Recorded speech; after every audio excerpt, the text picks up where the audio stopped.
So Labour have wasted £1 million on Labour Live, on that Jazz Fest, Glastonbury-like event apparently that they were supposed to have. What I saw was about 50 people milling about in a field while Eddie Izzard was trying his desperately best to fill the time, to fill in the gaps in the dead air, with a painfully ill thought out mix of politics and comedy. Because all the people there will be outraged if you make a joke. They'll say, oh, that's politically incorrect. Because that's the outrage mob. That's who you're trying to appeal to, Eddie Izzard. And what are you anyway? Now granted, I know there was a lot of bad publicity about it, and they were saying it was a disaster, you know, and I'm saying that there's 50 people in a field. Well, later on there were crowds of people, you know, but I'm just grateful that Diane Abbott didn't crowd surf. But they were all cheering for their rock god, Jeremy Corbyn, because it's the cult of Corbyn.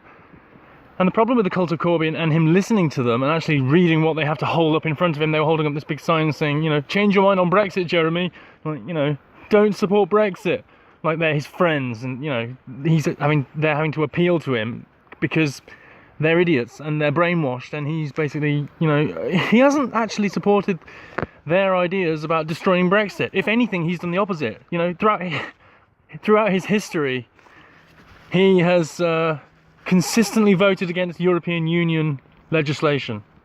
He voted against the Nice Treaty, he voted against the Lisbon Treaty. He spoke about how the European Union was a protectionist racket that was destroying the social chapter and worsening workers' rights throughout countries in the European Union. He spoke about the austerity that the IMF was imposing on countries like Greece. Consistently. I mean, that's what socialists like Dennis Skinner, like Tony Benn, like Jeremy Corbyn, should be doing. If anything, I actually think Jeremy Corbyn wants to leave the EU more than Theresa May.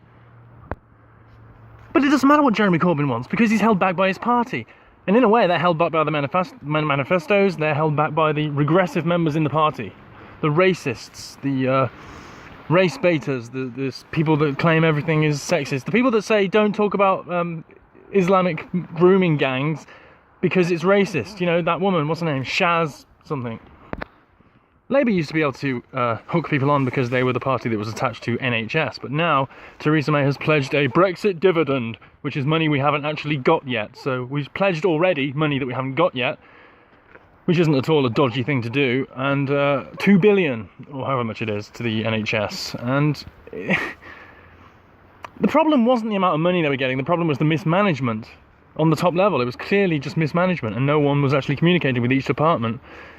And then to add to that, you've also got the usual problems with immigration, causing a massive strain on the health service, so doctors and nurses can't cope with the amount of people, the influx of people. Just like the same problems with the housing crisis. We have to keep building more houses, we have to keep tearing down more countryside, because nowhere can cope with the amount of immigration that we are bringing into the country. It's a ridiculous number every week.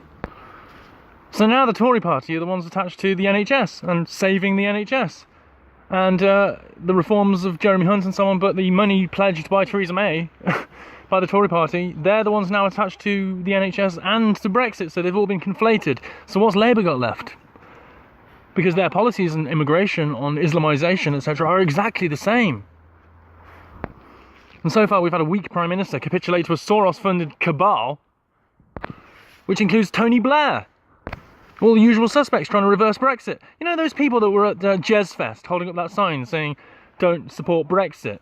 Well, do they realise they're supporting Tony Blair? Do they care about that anymore? Because it's now gone down in history as a centrist position to be a warmonger that starts war destabilising the world.